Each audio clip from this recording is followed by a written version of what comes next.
Hello, welcome to Sound and Fury Book Reviews. As usual, I'm Tina. Today I'm doing a book review of The Fallible Fiend by Sprague de Camp.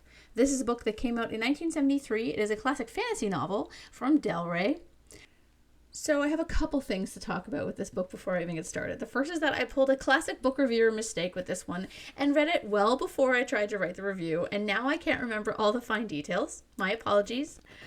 I'm going through something right now, and I'm a little off my game when it comes to book reviews, so I'm sorry about that. I'm trying to get back into it. So the other thing about this book is that I grabbed it on the way to the beach weekend for my 40th birthday, not realizing it was classic fantasy instead of classic sci-fi. I think I did this last year too with an Andre Norton book, so maybe it's like a yearly tradition. I just don't look at what I'm doing. So I can't really apply my classic sci-fi bingo to it because it really is very much a fantasy. So this review is just going to be a spoiler-free review followed by a synopsis and then some things that I found weird about the book because the book is very strange. First of all, look at this weird lizard. I guess it's kind of a dinosaur. Why does it do this? Why? Who made this? I guess children like it. I picked this up because the head looks very much like the head of the demon in this book. Anyway, I'm strange and I have this thing. And I'm going to play with this all day. It makes a disgusting noise. What is this book about? The demon Zadim was happy with his philosophy on the 12th plane until he was conjured to Prime Plane to serve the human wizard Valdivius.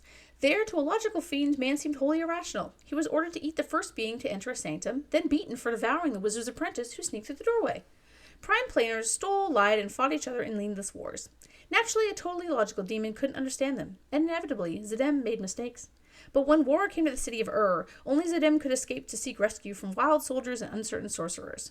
The role of savior should have been gone to a hero out of legends, but there was only Zadim, and he was fallible, because he's the fallible fiend, obviously.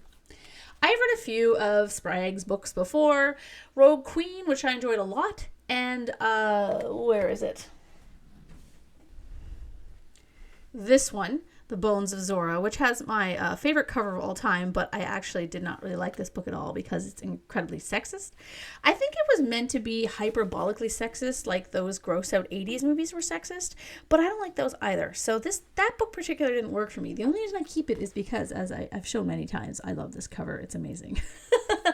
Anyway, in The Demon's Dilemma, there's not really any of that. It features Zadim, as you heard, a rather mild-mannered demon forced to work for wizards. In a twist, he finds humans barbaric and uncouth versus himself, who is a philosopher, and he considers himself rather, civilized. He goes along with it as he has to and goes on some adventures along the way. Some of the adventures are entertaining and funny, and some are repetitive and a bit of a slog. The characters are the zany sort who are in the story for a little and then disappear, so no one really has a ton of depth. It's not a character-driven story, really. The world building is pretty basic, standard high fantasy, with a big battle at the end. There are some funny parts, mainly to do with Zadim being a fish out of water, and some which involve sex. All of Sprague's books are very horny.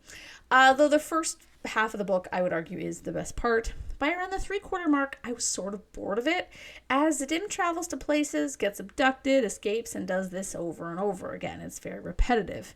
Yet it was also fun. I recommend it if you're curious about demon genitals. Of course, I'm going to talk about those in my spoiler section because it's funny. So overall, obviously not the worst book I've ever read. Not the best. A little bit forgettable. There were some things that made it memorable, but mainly because it was stuff that was so, outlandish and ridiculous. I'll never forget that. So, now I'm moving into spoilers. So if you have any intention of reading The Fallible Fiend, don't keep watching, but I can't imagine you do. So I'm going to try to wrap up the plot and then talk a little bit more about it in depth. Again, forgive me, it's been 2 weeks since I've read this, so if you are a Fallible Fiend aficionado, oh my god, or a fanboy of the Fallible Fiend, and I'm getting some things wrong, I'm sorry, do your own video. Zadim is summoned from the demon realm, as you've heard 5 times, by a wizard and the wizard's apprentice in exchange for some iron bars. Iron is a hot commodity in the demon realm, and Zadim drew the short end of the stick in having to spend a year in the human world as an indentured servant. Despite him being a philosopher and coming from a well-organized and seemingly fairly equal society, the wizard thinks he's an idiot thug.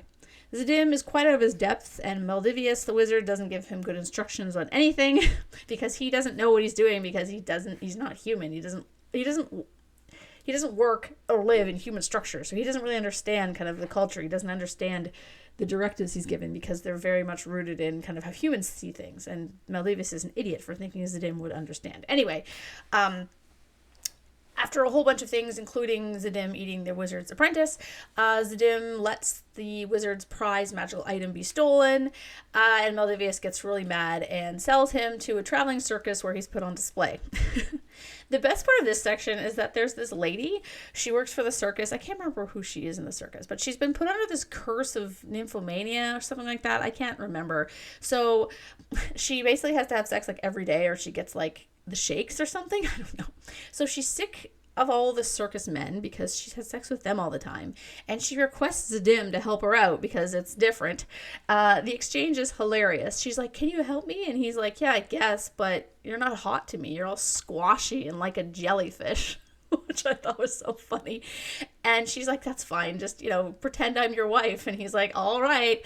But then she sees that his dick is all spiky, and she's like, "No thanks." And then she teaches him how to win at poker instead. Zedim's demon dick is a topic of conversation multiple times in the novel. It's like Sprague. I'd call him Sprague. I don't know what his first name is. Actually, I used to. I think his first name is Larry. I know that's not right. That's not correct at all. Does it say anything about the author? I'm not even looking at the right book. Oh my god. Anyway, he's horny all the time. Also, it was the 70s, and I guess people were horny then too. Anyway, so this is the first third of the book. So somehow the circus is destroyed. I can't remember what happens. The circus owner takes off or something, and Zedim is bought by one of two women characters in the book. She's a business lady as opposed to the horny circus lady. She is a sort of like a mayor or like a counselor. So he helps her determine that a fleet of savage cannibals are coming to eat everyone. I found this a little bit problematic because the cannibals were clearly modeled after African people, and I was like, this is a bit problematic. Anyway, so after some random bungling, Zedim is sent to tell the other kingdoms and request help from them. This is where the kind of repetitive, him getting captured by people in the cold country, him getting captured by raiders in the woods, him getting captured by random other people, kind of just happens over and over again. Eventually he gets the help, and then there's a big battle. At the end, because Zedim is 8 feet tall and a badass, they all realize that he's not an idiot, given he saved the day. Maldavius shows up and helps him get back to his plane, along with a hefty pile of iron. So Zedim is happy because he's helped out his people. And then there's this very funny kind of epilogue where it's just written a report. Or a letter. It's a request from Zedim to the people that the bureaucracy that runs the demon realm, that he and his wife be sent back to the human world because he finds it entertaining and they want to go there as a vacation because it's really fun there. Despite him being threatened to death about 17 times and being hit on all the time by very horny ladies, it's he's this is fine. As I said, I can't do my classic sci-fi bingo about this one, but I hope that kind of synopsis was entertaining. I thought this book was funny. It's something. That's for sure. Let me know in the comments what your favorite Sprague de Camp book is. If you say The Bones of Zora, I'm going to say if it only for that cover, though. Also, it's so gross. Ew.